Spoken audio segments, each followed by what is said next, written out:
omwana walese empalaza ngani ayinza okufuwa neyo omupale n'omu naye bannayaza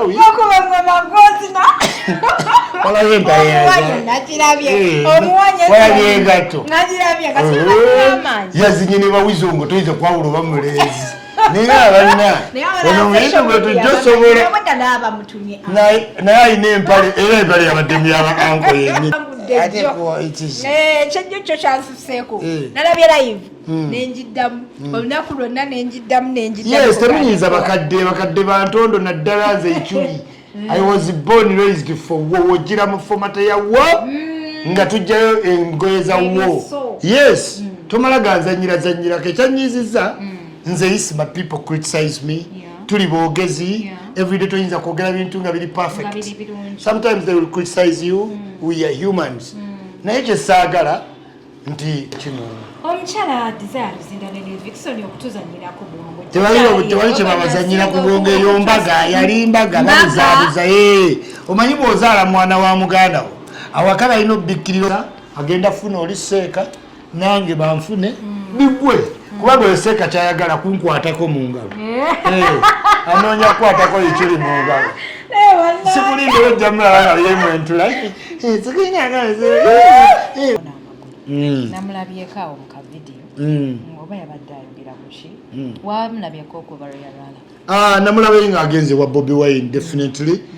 okugulu kwa palaso ligament yeetaaga operation y'amaanyi era wadde awulira ng'eyawonye bw'akolawo kasente ng'abayimbi tebaagala kwejjanjaba they don't rest kati palaso yes kati ate seeka ayomba ki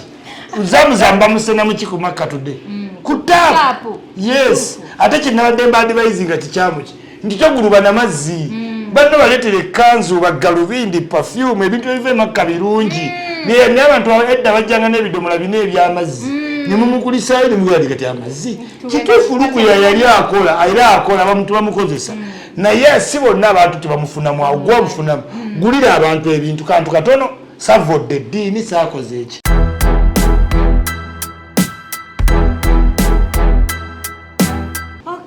HK Media nga bulijjo tuba tusimbudde olina Hadija Kigozi n'omwami Isma Olaxes aka Jaja Ichuli aka president w'aba bloggers ate nga ye analyst akyasinze okuba ow'amaanyi tukutwalamu mu latest updates mpoza ate ne celebrity news tubeerawo buli wiiki okuba nga tukuweereza tuli proudly sponsored by Speed Express Tours and Travels company ekakasibwa okubeera n'ensaabaza abantu okuva mu buli kitundu ky'eggwanga baganda baffe aba Roast Coffee Academy mpoza ate n'omwami Musalongo olukwata avumulandwadde akugamba omala kulabako n'olyoka osasula nsanyusa okulaba kale nange nsanyusa obbalaba bali ku HK Media mwebale kumuwagira mwongere okukomentinga sharinga no content kirala no subscribing okay tutandikidde wa amawulire mangiko naye ate galinga amatero naye ate galinga amangi so tugenda kubeera tugayita mu bufunze tugenda ndoza twandika ne weekend omuwala azawe nkuba gye yakikubyemu nga yabadde yawaggulu azawe yakikubye bulungi nnyo kati ye kabejja omupiira kati ye kabejja wabaddewo abeeyita bakabejja naye nga yo tayimu etuuse bakkiriza nti waliwo new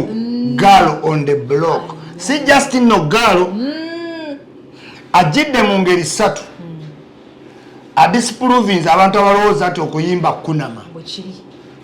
naddira abakunama nga bazinira ye n'abavunika ku ttaka ab'amaanyi nga bo bazinira ye atulaze nti obantu osobola onyumirwa music nga tokoze eki teweekoze busolosolo azawe talina busolosolo yes congratulations Swangs Avenue Benon Vampos Mr. Chaze n'abayimbi muyiga okutrustinga labels respect the label following kyoyina okukola focus teweefuula ayogera bitakwata kwedede enjaga simanyi nvaako n'oyomba lekeyaya nti gwayogera ku njaga gwayambala okunamye gwatava mu midiya gwayagala oteeka embalaga zizobe kati gwe abantu bamaze otegeera mwe muli ba backup singa omuntu yenna ataabe nampisa music tojja mufunamu bw'otowa bakitiibwa bakumanejinga ebintu ebijja kukoma abawogezigezi bayirini ntale baliwa vinka myaka egi ate nje mwegyeena mulimu covid egi ebiri. So you really have to say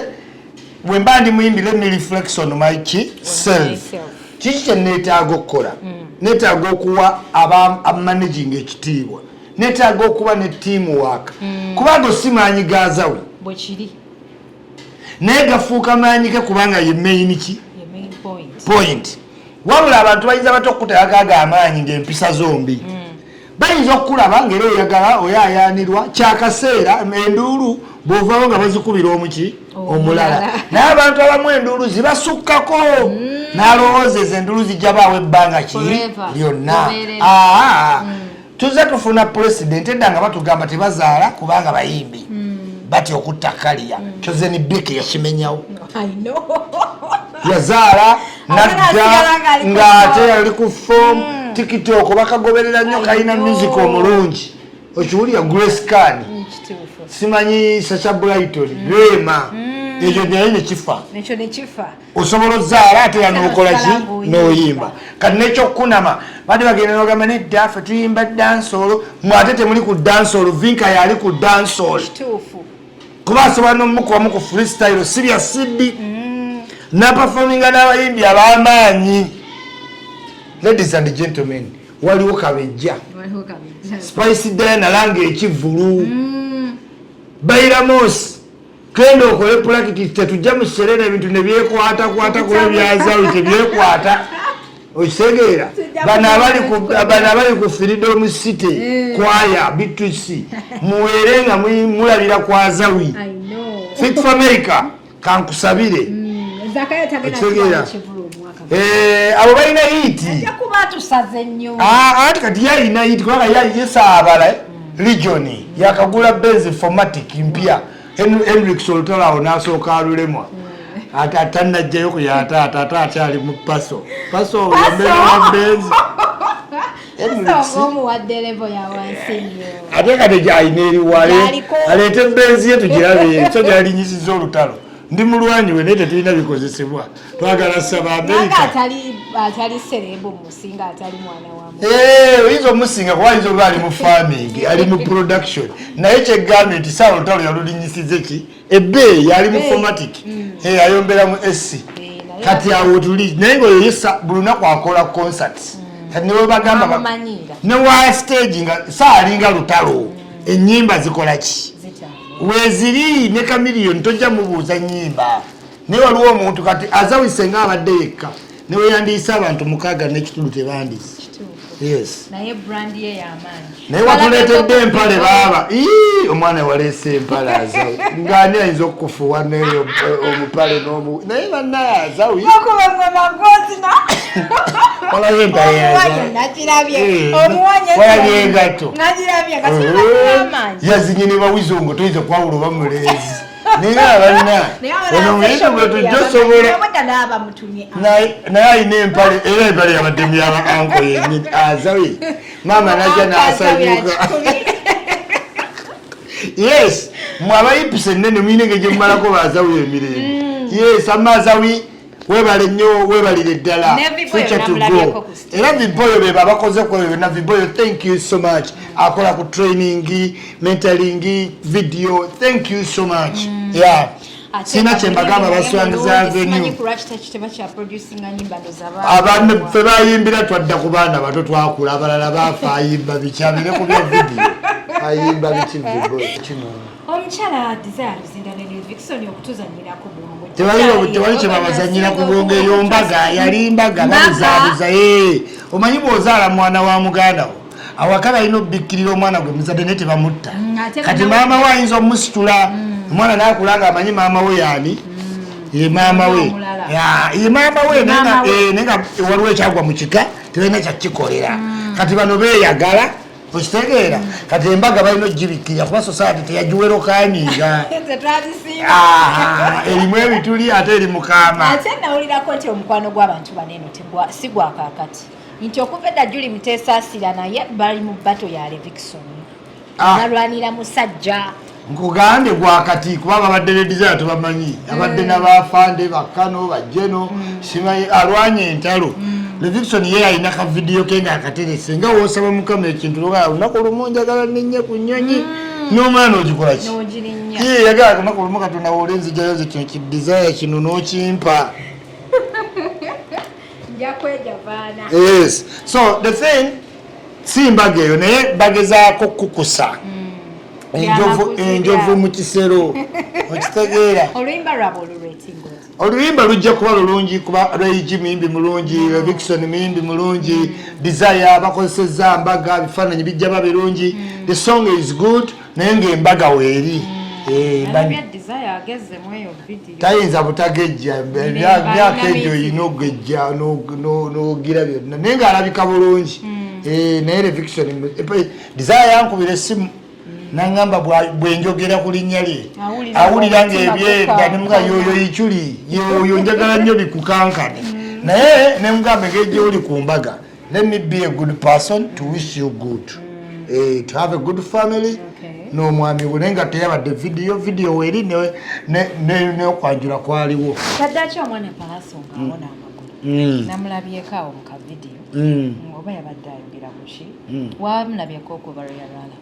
Namulabe ng'agenze wa Bobi Wine definitely. Okugulu kwa Palaso ligament yeetaaga operation y'amaanyi era wadde awulira ng'eyawonye bw'akolawo kasente ng'abayimbi tebaagala kwejjanjaba. They don't rest.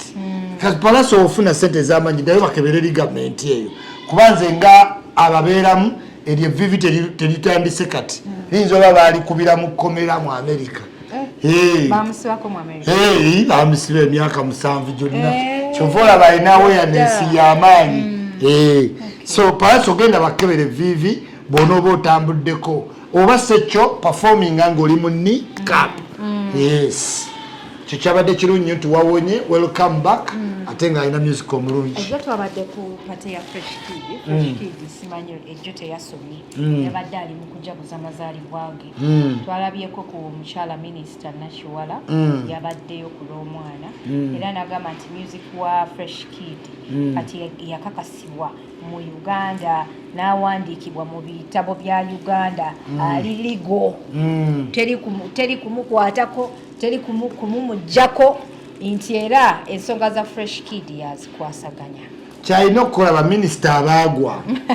oba wagwera ebyo byolina okukola eryo minisita ali bizi ali mu ebyo alina okwekwata ku Fresh Kid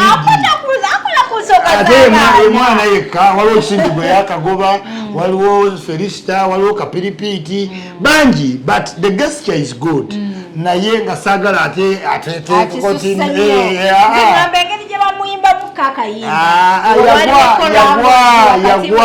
yagwa olina okubeera relevant ng'oluguni kati eno mupolisi bamukuba tewakyali amujjukira kati alina okwekwata ku Fresh Kid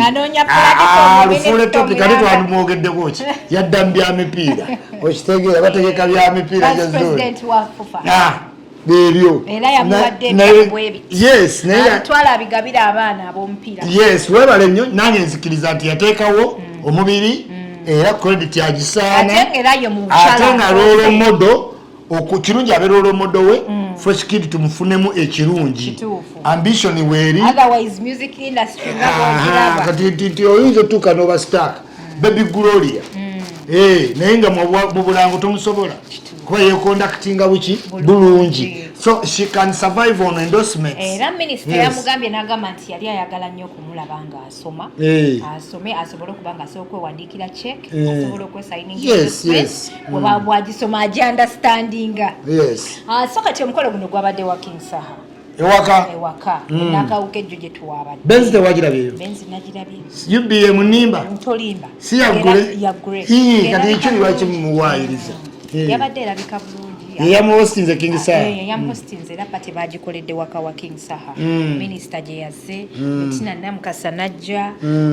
ni omulala yabaddeyo basi tata Fresh Kid ne Fresh Kid n'abantu ali King Saha muyimbi mulasta ali relating kyovola bamukumulonda bali bamufiirako naye abo abantu nga Saha tayinza fuga tebayinza mukkiriza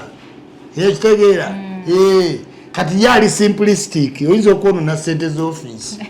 kati saayo yokuteeka pate minisita no yabadde amulangira yagambye nti no omulonde president w'abayimbi anti kyagaye nti bakyamuukiriza kati yakyadde mu maka amanene n'alaba omuvubuka omutaaga yina kajanyazo naye yayogera abimanyi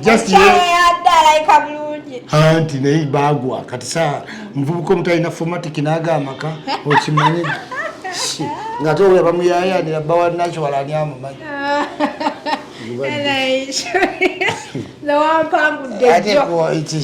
kyejjo kyo kyansuseeko nalabye live nenjiddamu olunaku lwonna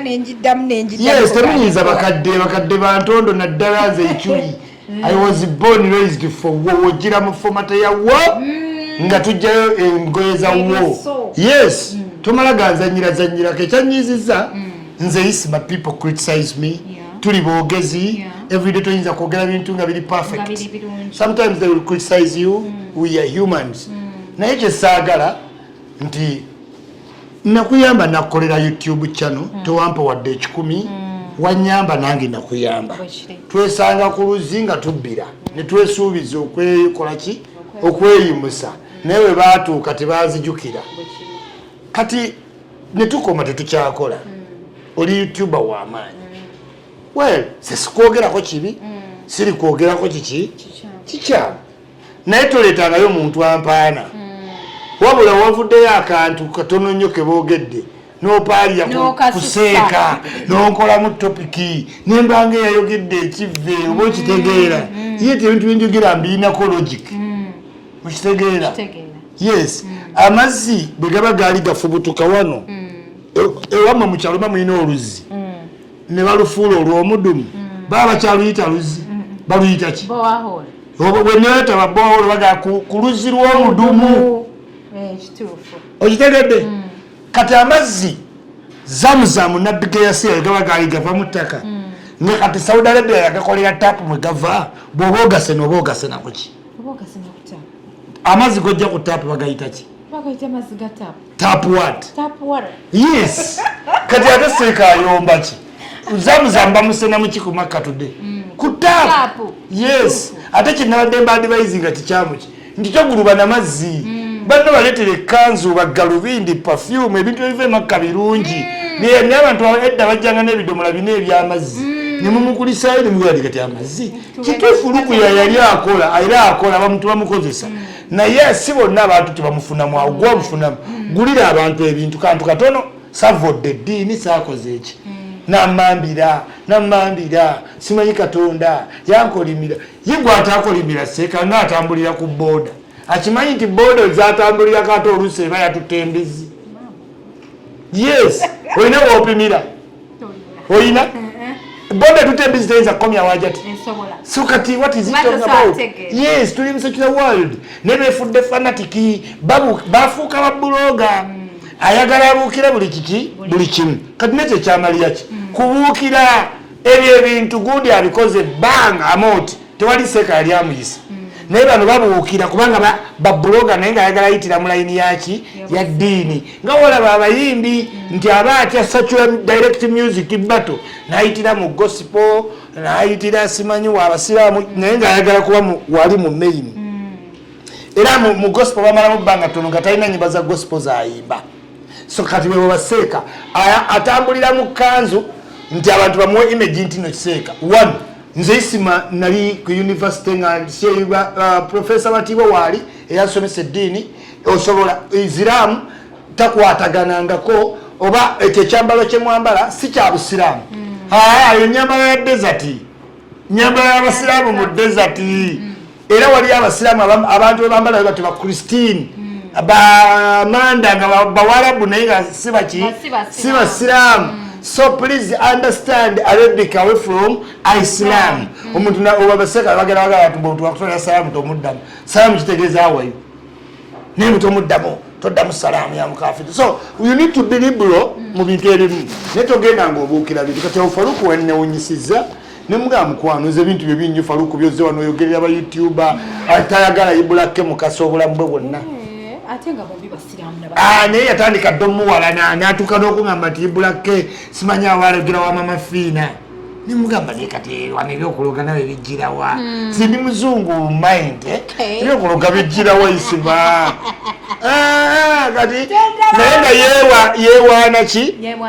ng'ali muwaledi kati balina pulesa simanyi olwokubanga ibula yagenda Isirairi nange bambi njagala gundi atwale Amerika njagala gundi antwale gundi okitegeera yes anti kati YouTuber zatandika competition ono wafuna awaadi oli nayogerera oli ku awaadi nayogerera awaadi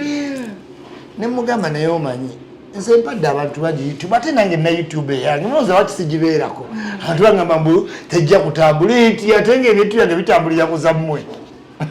nze Isma sootekawo kamera nga ngenda ku YouTube direct live okitegeera but nti tulina okuba considerate okitegeera eddiini ekyuse ebintu ebimu ebyakolwanga mu ddiini bize bivolvinga nyinza okukubulira ebintu bingi nnyo naye oba olina imaani onyiiga era otuba ku university nga profesa batiibwa atusomesa bagamba waliwo tugenda osoma bw'oba oli wa imaani kaali genda wa ebweru because we can say things even against Islam yes naye nga Honorable Muhammad Nsereka nkubiddeko n'agamba tekyetaagisa agenda funa oli seeka nange banfune bigwe kubanga oyo seeka kyayagala kunkwatako mu ngalo